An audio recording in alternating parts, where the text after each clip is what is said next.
Hello everyone and welcome to Faithful to the Traitors, where we are here to discuss the Traitors UK Series 4 Episode 7.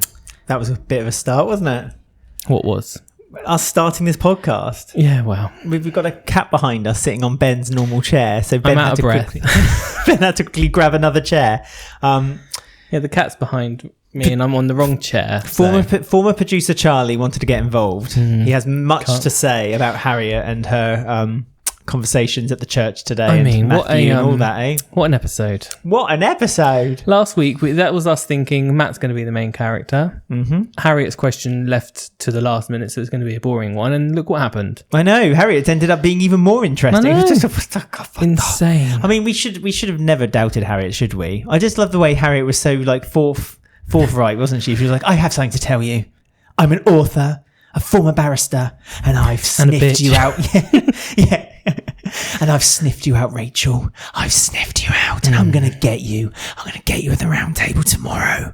And Stephen was like, literally, honestly, you could smell what Stephen's trousers contained. Like, he was just crapping himself. But this also has led to a beautiful, I have to say, I love the partnership, the teamwork of Rachel and Stephen. They are a great partnership. They are outstanding. It's quite rare that like we're here cheering on Traitors. Normally we're quite team faithful, but I'm liking these two working together as traitors. They're doing well. Yeah. And I was even on Rachel's side yet again this episode over my favourite Harriet. So, well, you need to get over Harriet, I'm afraid, as I have. we will discuss. Wow. I'm like, Harriet, She's I'm a dead bitch. to you now, is she? I've got my evidence and I'm going to put my case in the next half She's hour. like Pat Butcher and she's like, I'm a bitch. I'm a cow, slag. Cow and a gossip and a bitch. That's our Harriet. Good on you, Harriet. You really ruffled the feathers of the old traitors, didn't you? Put the cat amongst the pigeons. Quite. And I genuinely thought, as you said, I thought after last episode when Matthew called out the traitors asking to become a traitor, and then just at the beginning of this episode when Matthew quite cocky said, like, keep my cloak warm. I'll be there for Coco later. It will be warm because it'll be straight on the fire. Yeah. Matthew. I know, poor Matthew. Bless him. Poor Matthew. Hello, by the way. I'm Alex. How are you? I'm good, thank you. My name's Ben. Good. And if you like this podcast... I've had FBI training. I just want everyone to know. That's good to know. So you can find any little tales and if people are lying to you. And don't need to look at you if you want to get in touch with us, you can find us on our Linktree, linktr.ee/faithful2, and on there it's got all the links to our social media, but also ways you can watch or listen to us on YouTube, Spotify, or any of your favourite podcast apps. If you are watching us on Spotify and YouTube, please don't forget to comment underneath the video, like, subscribe, and ring the bell, and tell your friends all about us. And if you're listening to us on any of your podcast apps, then please do subscribe and follow us on there as well. And if you like the podcast and you help us monetarily, you can go to buymeacoffee.com/faithful, and on there you can give us a one-off £5 or monthly donation, which helps with the show. Just like Jade McQueen. Is that Jade from the Traitors, Jade? Or is it Jade McQueen from Hollyoaks? Who knows? the McQueens. No, it's Jade from sunny Los Angeles. Oh, I bet it's sunny. Better than here right now. Hello to both of you. Hello this to is a subscriber, by the way, so you're an extra special one. By the way, you can subscribe. There is no extra content, but who knows what happens. But if you want to subscribe, it helps us keep the lights on.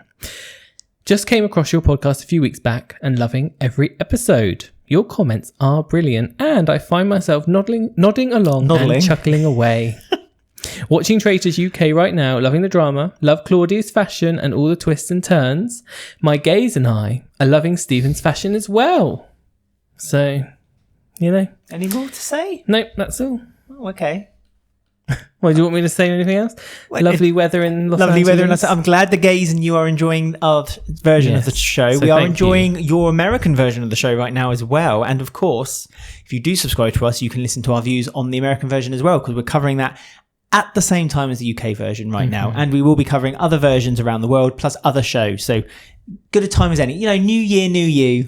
New year, new podcast. Subscribe, have fun. Anyway, me. That's me done. I'm going to sit back. I'm going to Faraz the situation. I'm going to lay out my evidence. I'm going to Faraz this whole episode, because you know what? Faraz is cool as a cucumber. Faraz is there just for the day out. He's just there looking nice. He's just there for the exposure, isn't he? He's just there to tell his friends I was on a TV show. Having a lovely time, just sitting around, sitting in a chair, sitting near a fountain, sitting in a library, having a bit of breakfast. He's always got a grin on his face. Yeah. He's always happy. I love Faraz. And he's getting along. And he likes to, if someone says, vote me out, Faraz is like, with pleasure. Yeah, sure. Saves me thinking. Done. Yep.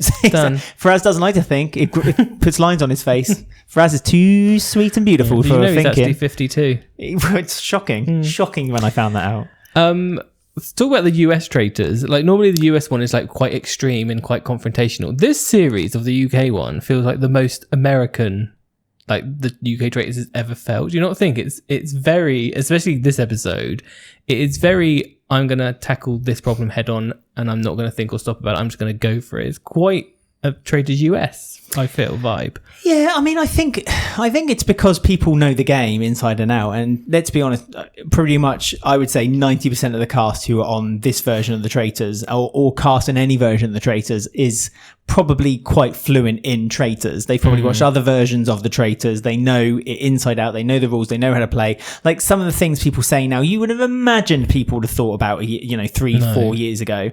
Especially on the first series of the Traitors, people were just going in blind. They were like, oh, you sneak. Well, as we said in the first series of the Traitors, and this isn't a spoiler because this happened in the first episode, someone got voted off because they lifted up a glass slightly weird. You would never see that today. It's a very suspicious way of doing it. But now, people, well, although Harriet did come out with some very kind of like speculative ideas of why she believed Rachel was a traitor, at least she had evidence and she laid it down. It's just unfortunate for Harriet, and Harriet made perhaps a mistake she should have caught herself on. Yes. She went in there far too aggressively. People then didn't take her as seriously as she could have, and that caused her unfortunate demise. Yeah, I mean, the second breakfast happened... Not the red breakfast, though. No. Not quite. The barrister breakfast. Barrister breakfast. Barrister breakfast. The second the way that she did that and handled that was automatically, I thought, you're going and Rachel's safe again. Like, she did that, I think she did that quite poorly. And I'm saying this as a number one fan of Harriet, okay? I've been championing Harriet since episode 1. She's an author, by the way. She is. And a former barrister. 90% up. She dropped that one in, didn't you? On my Facebook group of my books, there's you still use Facebook? Well, only for the group, for books. Loads of people are like, have you seen this? And it's all Harriet's books everywhere. Excellent. So that's why she was like, just vote me out. I've got loads of money. I was going to say, yeah, I've made money now. I'm a billionaire now. Well, again, there could arguably a few people gone on this show for the fame. Has Harriet gone on here knowing full well she not caring about winning? And she just came here to sell some books. Thrillers. Yeah. I don't know if I particularly liked the way she did it.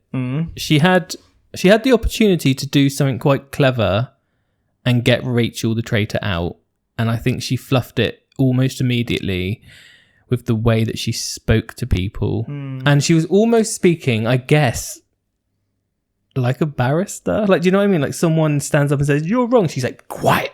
In my head, that's why I married a barrister. Is like, no. Well, more like a judge. She was telling people off for interrupting. That's what I mean. And that moment, I was just like, this is not going to go well. No. And it makes you actually look more suspicious. It made her look desperate, that she was desperately trying to point the finger at Rachel. I mean, the suspicion on Rachel was already there, thanks to Fiona and Rachel's battle at the Roundtable last time. This didn't help. This didn't help because it made it look like, it made it almost look like, again, it was a traitor, until obviously Harriet revealed herself as not being one, but it made it look like it was a traitor going for a traitor again. Like something had happened at the turret or something had happened, beforehand, and it caused her to want to then go and attack. It was odd because like when she was doing the question, she was like, my voice isn't quaking because I'm scared. It's because I'm so angry. And it's like, she's very hammy. She hammed it up big time. Let's be honest. When she was in that church and she was asking those questions, like the long monologues before, again, that was very barristery. It's like she was showing her, detailing her in evidence in front of a jury. Like the jury was us, and we were watching her kind of like, place herself in the situation and why she thinks Rachel's this and why she believes Rachel's that. And it felt a bit over the top and a little bit over. It's a shame because like what she was doing was good, but she didn't handle it correctly, and it put Roxy's back up immediately. Pretty much everyone around the breakfast table kind of looked at her being like, what are you doing? And they were like, well, what evidence? She was like, I'll bring it out. I'm not talking to anyone. I'll bring it out at the round table. And it's like, okay. And then Rachel was like, oh, should we talk about what you just said? Nope, not talking to you. And it's just like, it's like, and my voice is quaking because I'm angry. It's like she was, I don't know why, but it was like that sort of, I don't know, was it that sense of justice in her that she like couldn't see this as a game. Like it was like the justice in her was like, I have to get the traitor, and it could be right. went a bit over because she sacrificed herself in order to prove that Rachel was guilty. But unfortunately, she then took 2 other people down with her because she also then jumped on the accusational trail of it being Matthew and Roxy as well, because she called out everyone in her group during not the task today, but the task in the last episode, saying that they were all traitors. So Harriet conspired in her head that basically all 3 of the people in her group with her were traitors. And it was silly because like she was like, oh, I'm going to give you this standard evidence, sit back and tell you. But then towards the end of the round table, she was like, she listed and someone said, what, you think there's 5 traitors? She was like, yeah, 5. And it's like, there can't possibly be 5 traitors when you've already got rid of 2. It's just stupid. Yeah, it was circumstantial, like, which was the problem. She lost it there for me as well. And if I was on that round table, I probably would have voted off Harriet. Well, people did. Yeah. I was like... But Harriet was asking for it. Harriet was begging for it. Harriet was saying, please vote me off. Please vote me off. Please vote me off. Just to prove it. And double bluff. And Matthew was like, call her bluff. Because Matthew then started saying, like, she's doing it on purpose. She wants you to not vote for her. Call her bluff. Call her bluff. Call her bluff. But that didn't help Matthew's cause either. No, but what was Matthew doing? Because Matthew spoke to the traitors last week and said, kill Jesse, then recruit me. I want to work with you. But then he thought Harriet was a traitor and then wanted to get her voted off. I was like, well, why are you doing that? That Matthew, bless him, thought that was confused. But also, I think Matthew thought that was a power move. I think Matthew thought that if he could get one of the traitors gone in his own hands, then the other traitor remaining would then be scared of him, and they would think like, well, now Matthew got rid of the traitor, and now I'm going to need to be scared of him because he could do the same to me. So I think Matthew was convinced himself that Harriet was a traitor. And I think he thought that Harriet was a traitor when he spoke to them as well, which is even nuttier. Like it's just crazy. These are faithfuls people are going around about, by the way. Harriet and Matthew, they're faithfuls. Well, for the time being, yeah. But although like, Matthew, yes, this is the theme of this episode because the faithfuls. Well, it was chaos. Absolute chaos. Yeah, none of them trust each other. No, none of them know what they're doing. None of them know who's what, and they're all just going after each other. And this game, this mission this week was literally the perfect time for this type of mission because it was a lose the money but you may get a shield, and it again turned into chaos.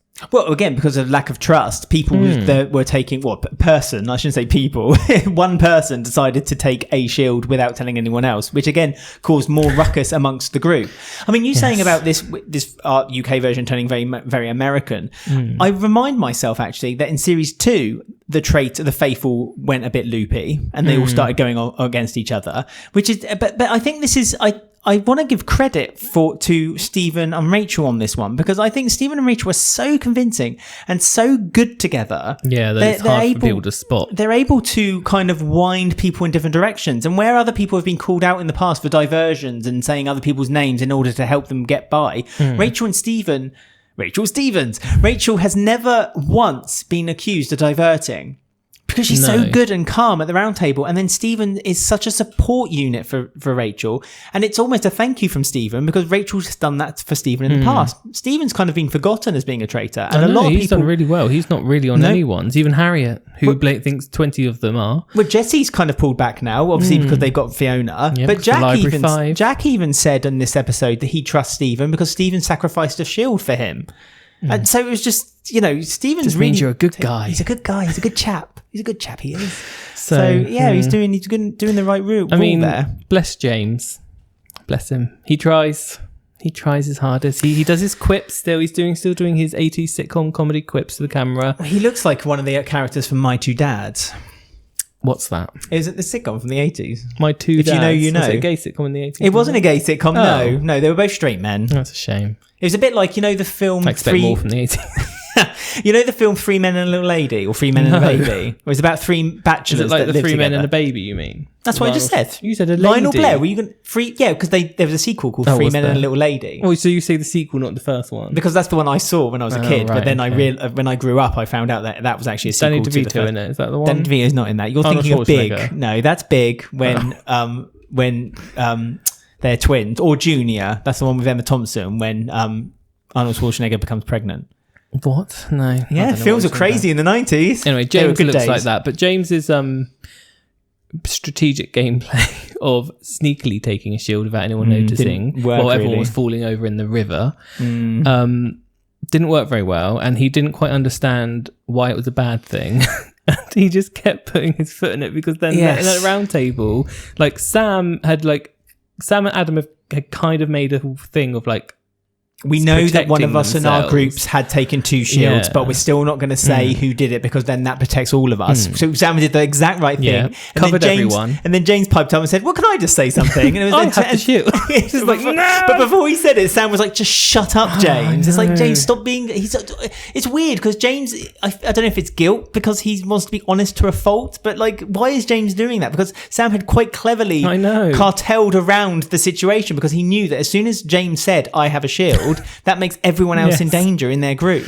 Such a prat. Oh, bless him. He's like one of those. He's basically, James is like, if there's half a second of silence, he has to fill it. He feels too awkward otherwise, and that's what he does.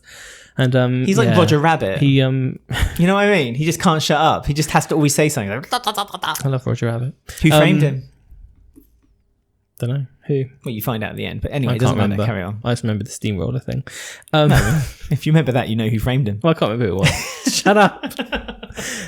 James was just getting so confused, and it was just like, oh, bless him. He couldn't work that out. So he nearly messed it up about 3 times, his little plan to get his shield. So...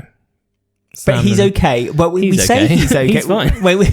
We say he's okay. We say he's okay in the sense of that the group are okay. But obviously later on in the turret, they had to make a big decision. But before we got to the turret, obviously they played the game. They sacrificed £7,000, so they only won £3,000 in the game. Yeah. Desperate faith. That's desperate faithfuls who don't know what they're doing. But you said yourself when we were sat watching this, you said to me, you said the reason why they're being also desperate to get these shields is because they had such a ruckus at the breakfast table that they don't know they don't know what up or down is. They don't know, you know, they're confusing themselves now. So they're panicking. This is the way they all tried to grab shields was panic. Yeah. Absolute blind panic. Caused by Harriet, the one who's meant to be the calm barista. Barrister. Don't make that joke. Yes. Hugo's already done it. But exactly, Harriet was meant to get, and as you say, to go back to your point originally, Harriet was meant to go into that breakfast table, calm, almost encouraging people to say, like, tonight at the round table, we're going to get ourselves another traitor, so let's enjoy ourselves today. And it completely flipped on her head because she lost her temper, she lost her cool, she lost her rag. She became a bit rude, I'm going to say it. And became a bit rude. She was. Well, Roxy called her out for being rude because when Rachel then tried to kind of justify saying, like, well, hang on, let me defend myself here. Harriet was like, no, you're not going to defend yourself. Yeah. I don't give you that right. That was the moment Harriet lost me. That moment when she replied back to Roxy, because they were all going to go off and talk first and then tell the group, and she was like, no, I don't want to. And it's like, that doesn't. But I do wonder, do you think Harriet kind of was convinced by the producers to go mad? No. Right, Harriet, here's some M&Ms. Now go crazy. In the cold water and sugar. I was wondering if like she felt a bit like, oh, I messed up a bit there, and that's why she did the sacrifice thing. There's a bit of a way to like penance, like repay what she did. Yeah, penance. I saw a little bit. I saw a little bit of Fiona in episode 6 in Harriet, that after the breakfast table she kind of went inside herself and quiet, and I think at that point Harriet thought, hang on, I've messed it up for myself here. I've done a boo-boo. And it was shown at the round table because really Harriet laid out, she genuinely in her mind, you could tell Harriet had gone over this speech again and again and again in her mind, in her room the night before. You know, she was going to go for like point 1, I've had suspicion of you from the start because you changed your character. Point 2, you try to divert the round table to vote for Ross when we were all going for Hugo, and Hugo has ended up being a traitor. Point 3, Fiona called you out and it kind of made it obvious that you were traitors, and it was quite good evidence. And Rachel just quite calmly said, you know, I honestly thought Ross was a traitor. Fiona started on me. I didn't start on her. So that says more about Fiona. And then other people, Faraz defended her. Stephen defended her.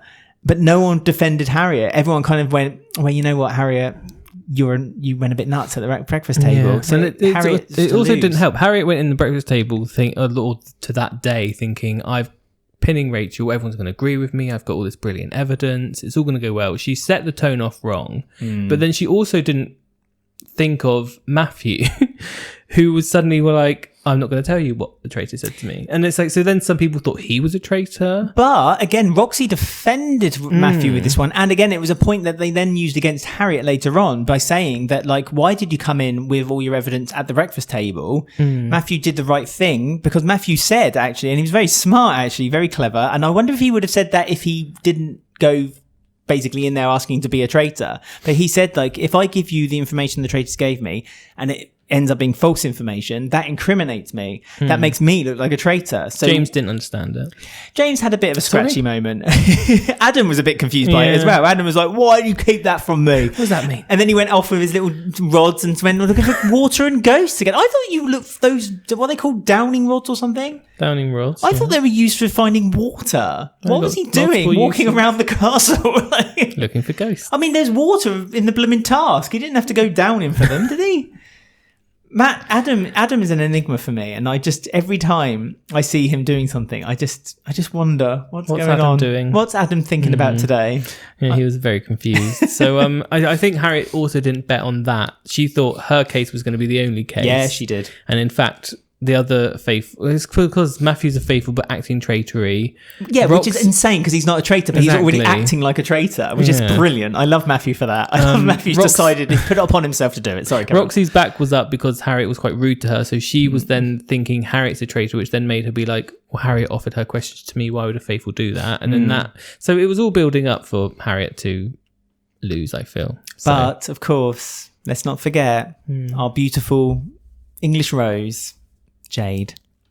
I know. Got pulled up again and Every again. time. Do you know the reasons why? It's always the same. Say it with me.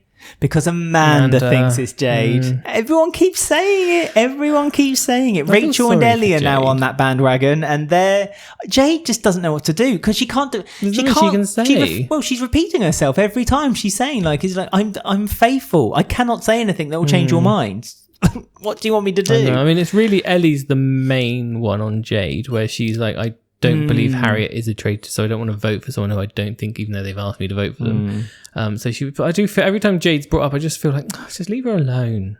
Just let her be. Give her the Faraz treatment. Why is the Faraz not getting all this, eh? Well, Faraz is just swimming under the radar. Well, that's what I mean. Jade should be. That's what I'm saying. Faraz is he's so chilled. He's practically horizontal. Like you could walk over him like a bridge. He is just so insanely chilled. Like he's just having a lovely time.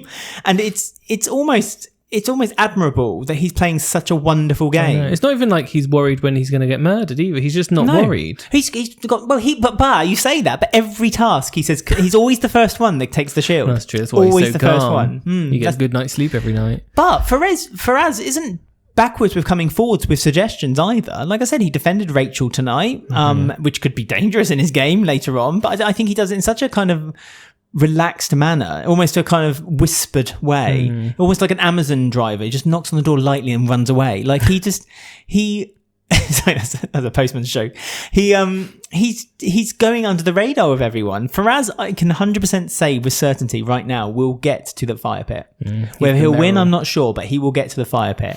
I worry for Faraz though, because he is prime meat for traitor recruitment.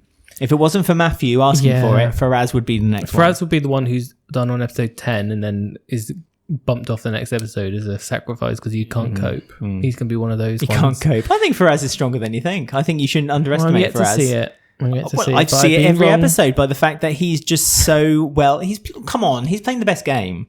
He's playing the best game. No one suspects him for anything. Yeah, because he's got nothing to worry about. If he's suddenly a traitor in the end of the game, he'll panic. We've all seen Stephen's face. Right, so Harriet did get banished after being asked to be banished. She said, please do it. She did. Please banish me. Prove me right. And Rachel was like, well, doesn't actually prove you right. Well, she said it makes all of her points have some merit if she does that. But then quite quickly, everyone pointed out that actually that's not true. No. She messed up by saying there Roxy was like and Matthew. Yeah, it's like don't say there's all these traitors, and it's just silly. So I wouldn't listen to anything Harriet's saying for the rest of the game if I was in that. But well, we won't be hearing any more from Harriet, unfortunately, because she is gone, which means what's your name and where do you come from? Harriet the spy. Yes. Crime writer, former barrister. Is she a crime writer? Apparently. Her sales are up 90%. She keeps that quiet, doesn't she? She doesn't mention that multiple books. Multiple twists and turns. Harriet is a 52-year-old crime writer. Is she a crime writer? She is. Her sales have gone up 90%, I think, since she's joined the show. Good for her. I love her.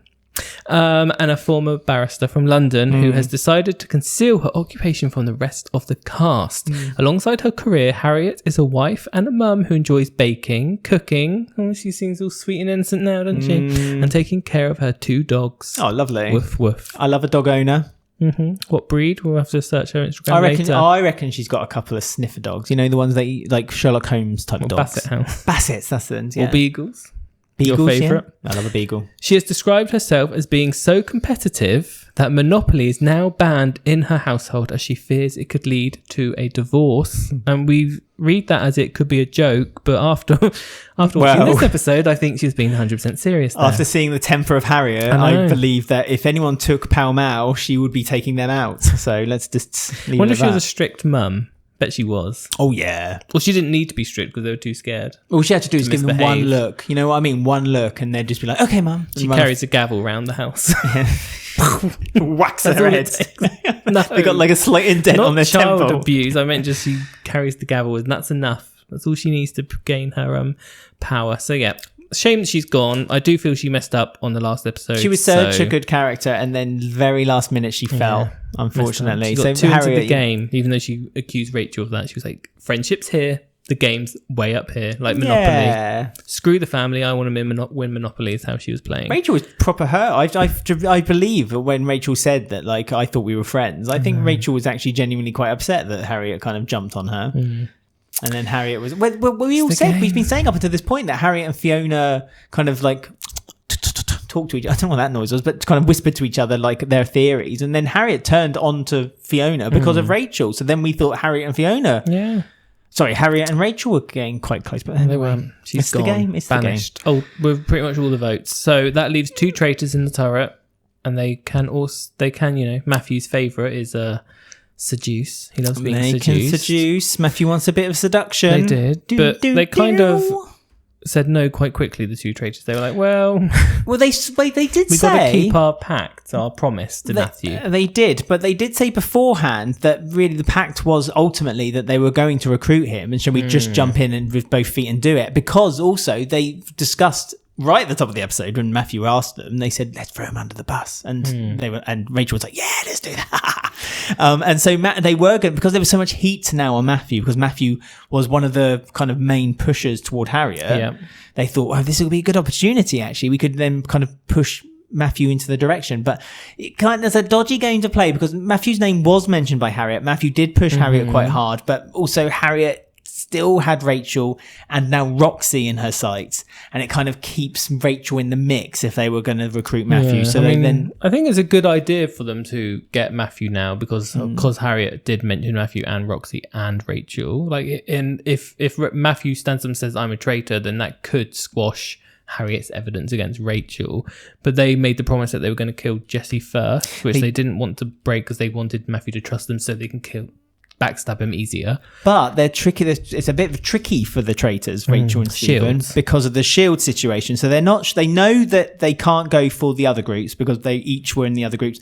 They both have a shield, and if someone gets murdered in those groups, then it looks obvious that one of them 2 is the traitor. So they can't do that. Circumstances, because James's mess up from earlier that Sam kept trying to correct has actually meant that Stephen thinks that Sam deliberately told him he doesn't have a shield because he doesn't, but Sam thinks he let it slip on purpose because he does have a shield. And it's like, but that's quite good thinking for Stephen, I must say. That normally he's not correct. So, he's not correct, but at least he's trying. You know, and for a game like this where basically accusations and theories get thrown out the window as easily as like keeping up better than me. Stephen is keeping up, bless him. He's keeping up, and Rachel's had a hard couple of days. She's not been able to kind of be quite as observant, and so Stephen's this is why Stephen and Rachel are an excellent team. Yeah, he's picking up the slack. He's picking up the slack. He's asking the different groups. He knows he's now in a safer position than Rachel. He's asking everyone how they're thinking going forward, and he got that information that, you know, as you say, Matthew's name is getting out there now with Roxy's as well as obviously Rachel's. So they know they need to go for someone in the group of Jesse, Sam, Adam, Harriet, and James. They're not sure which 2 have the shield, but they're 33%, which again is correct. They are 33% chance of getting a murder, either James, Adam, or Jesse. Now I think I think because we saw that Stephen has been very smart and he's been very observant and he's been keeping up with the game, I think he knows that James has the shield. So I think that I think they're going to go for Jessie and miss. Thinking she doesn't. And I think, because they want to keep their promise with Matthew, and I think they're going to go for Jessie and miss. That's the thing, because they think Sam has a shield, but he doesn't. They obviously got the promise they have to kill Jessie first to make Matthew trust them to recruit him, to seduce him. And it's whether James has made it quite obvious he has the shield with his multiple slip-ups. Pretty much done. Adam, but it's going to be weird because Adam is also in the mix though, and Rachel said that we're using her FBI training that she just can't read him. So dangerous. But you think? Sorry, I didn't mean. Well, I think that it's dangerous because if they go for Jessie and miss, no one gets murdered. Matthew turns up to breakfast, sees no one being murdered. He's going to think they've recruited someone else and not him because he's not being recruited. So it's going to what a tangled web we weave. It's going to be so messy. So. We'll look forward to that. I genuinely don't have a clue on this one. Normally you can kind of figure out bits and pieces, but I do think that they know that James has the shield. Even though James's name went out there, I think they know James has got the shield. I don't think they go for Adam. I don't think they think Adam's big enough threat. So I just believe that Jessie's on the block. But that's going to cause it's going to be confusing with Matthew because Matthew's going to think they promised me to recruit me and they've recruited someone else. Oh, poor old Matthew. He's quite a confused state already, isn't he? I don't think that's going to help Matthew's mind at all because Matthew's just going to be thinking, well, why didn't they kill Jessie last night? But Matthew has to realise that they were in a very tricky situation because they decided to. Again, I said this to you on the sofa as we were watching the show. I believe, and I'm probably wrong, but I believe production were deliberately trying to push them to recruit tonight. Hence why they did you don't have to tell them about the shield rule. Because manipulation, is it? I just believe that they want... Traitors America of you. I just do not think that throughout the series so far that they've not once said that they had to keep... They can keep the shield secret. And Davina, Claudia has openly told people who has got the shields throughout the series. Yeah, that's true. This is the first time they've said you can keep it quiet. That's true. Because a few episodes ago, Claudia announced it and I was like, why are you doing that? So they are very... give and take with their announcing the shields or secret shields. I don't think it's a coincidence that there's only 2 traitors left, and it just makes sense, especially after the Matthew revelation, for the producers to kind of say like, well, let's deliberately try to push the traitors into trying to recruit tonight. So again, kudos to Stephen and Rachel because I think you've deliberately wound up the producers tonight by not going for a recruitment. So I wouldn't be surprised if there's going to be a very angry twist tomorrow by the producers of right, you need to recruit in plain sight. Be like, whoa, okay. So yeah, that'd be fun. Force their hand. Right, well, we'll find out because it's back tomorrow. Yes, it is. Very exciting. This is always the kind of like simmering week until we get to the final now. So it's always kind of like, first week is like, wow, blind excitement. Second week is kind of the fallout of the first week. And then the third week's always a little bit like kind of ploddy, simmer.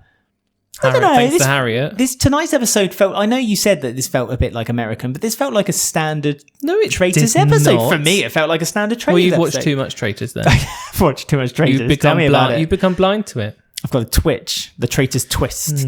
It was a hectic episode, so I don't know what you're on about. So it's fun though. Let us know, everyone, what you thought of it. Indeed. You can go to our link tree, linktr.ee/faithful2, and on there's got all the links. You can find us on our social media, but also you can find us on any of your favourite podcast apps. If you watch or listen to us on YouTube or Spotify, you can comment underneath the video. Please don't forget to like and subscribe.